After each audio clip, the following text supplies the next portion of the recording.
యుగమున ఈ గిరిపైనే తపమునరించెను యాద ఋషి. ధరాతలమ్మున అతని పేరుతో అయినది ఈ గిరి యాదగిరి. ఈ గుహలో వెలసెను ప్రళయ మహోజ్వల జ్వాలా నరసింహుడు.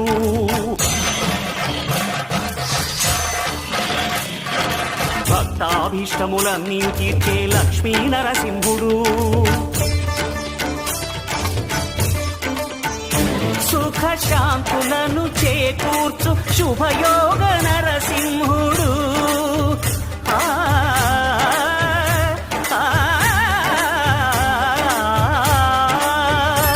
సుఖ శాంతులను చేకూర్చు శుభయోగ నరసింహుడు. నమో నమః నమో నమః. నమస్కరించెను నాలుగు దిక్కులు నఖముల వెలుగుకు మ్రొక్కెను.